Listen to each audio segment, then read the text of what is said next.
Hey, welcome to Credit Makes Sense with Netiva the Frugal CrediTnista, where we talk about money, credit, and everything in between.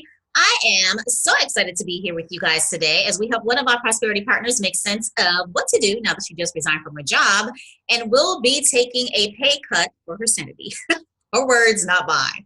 For those of you who don't know me, again, I'm Netiva the Frugal CrediTnista. I own M&H Financial Services, a financial education services firm that helps women and couples over 30 to create custom credit solutions so they can crush their financial goals.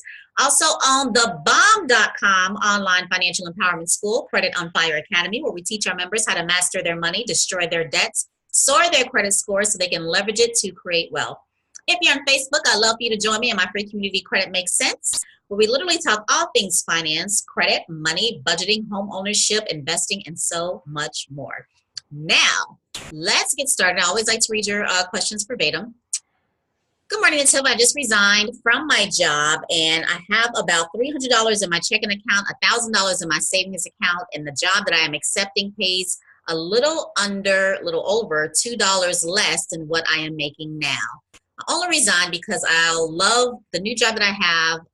Is everything that I ever wanted. I'm obviously correcting here as I'm reading. It's everything that I ever wanted, and the other one I absolutely could not stand. Right now, I have about $6,000 in debt and wondering where to start as far as paying it down now that I'll be making less. Well, congrats on the new position and making the decision to go after what you love to do versus just the coins.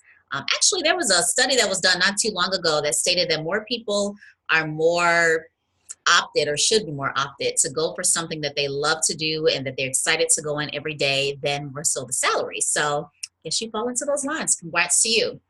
Now, you don't have much in your checking, but at least you have an okay amount for your savings. You didn't tell me the gap between when you resigned or your last day of work and when your start date is and how that affects you as far as pay periods. So if you haven't done those calculations, I would do that. And I will also start writing down when stuff starts coming out of your accounts, just make sure nothing is going to be off or missed or late, etc. That is like, oh my God, financial suicide, especially when starting a new position and getting acclimated with the new environment and culture and all of that good stuff.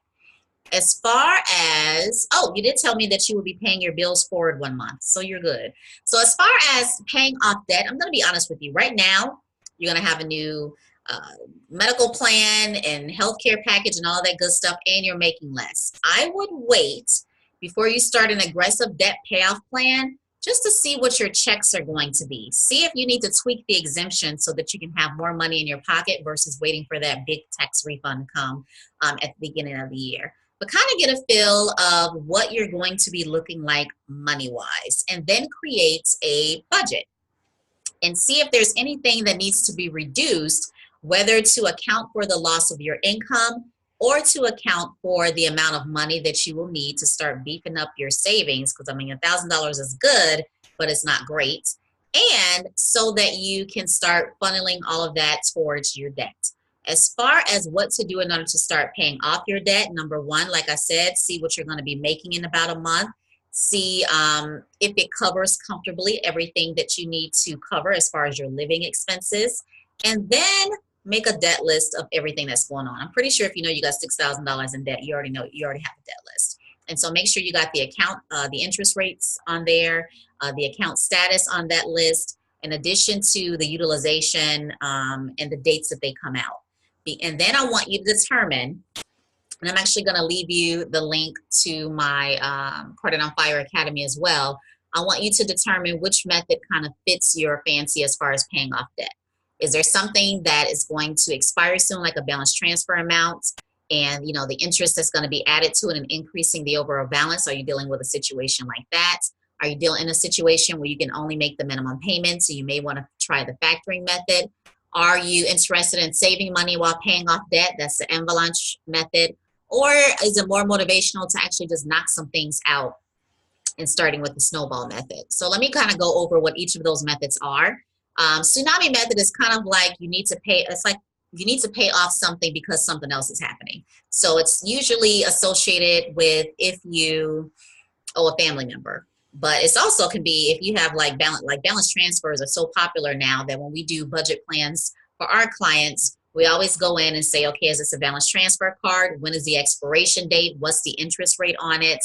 And then we know where we got to put that at when we create your debt payoff plan. And the reason being, balance transfer card is going to have interest of that 17, 18, 19, 20, whatever percent from the date of the transfer, not the date that the expiration, the date of the transfer, all the way to whatever the expiration date is. And I remember when I looked at one of my cards about maybe 2 years ago, it was like $500 and something being added to the balance.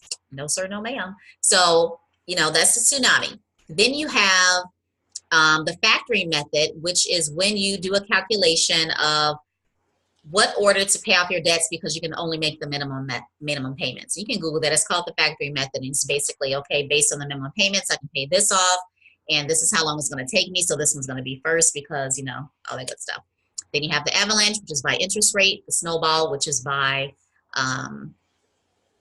balance, small to the highest. So yes, that's a lot of things to try to decide. And it's really deciding on which one would be easier for you. Actually all of my clients use kind of a combination of them all. And so there is a class called Fire Your Debts. A, I would do the budgeting first, must. B, I would do the Start Here lesson second, must. 3, I would do the statute of limitations because you didn't tell me what type of debts these were. If they were open accounts, if you were including collections, if you were including, charge-off accounts, so statute of limitations is a must. Then you're going to go over to the Fire Your Debts class. So that's the order that I would give you in order to start educating yourself and creating putting a plan in place. We do have a budgeting webinar as well if you want to join me for that. And that's a free budget webinar training. And we're literally going to go in and how to craft the budget and start getting on point so that you can actually get in a position to pay the debts off in a more strategic fashion. So I'll actually leave both of those links for you as well. Hopefully this helped. I left you information, tips, and resources for you to utilize to begin literally putting some things in place. At least you're going to be in a position where you're more happier and you are just more stress-free. I've been in a job that I actually could not stand. It wasn't even paying the most I've ever made, and it just really sucked. It sucked so much life out of me. So you're free. You're free. Congratulations. So now you can do what you want to do. You may be getting paid a little more, but peace of mind now is going to be absolutely priceless, and I'm proud of you for making that leap. If you have any questions, definitely let me know. And if you have suggestions or questions, feel free to throw them in the comments. And if you haven't liked, tagged, shared, subscribed to your partner, definitely do so. See you soon.